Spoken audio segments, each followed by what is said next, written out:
Unscrew the base of the device and turn on the power.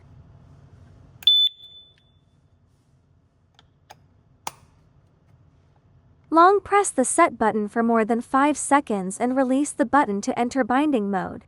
The indicator light blinks rapidly.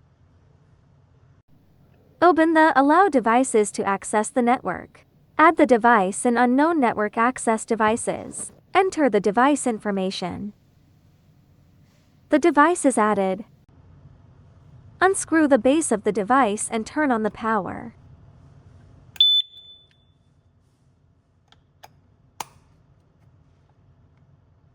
Long press the set button for more than 5 seconds and release the button to enter binding mode.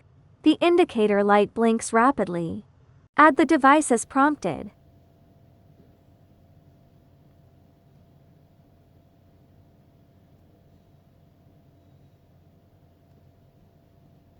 Select room.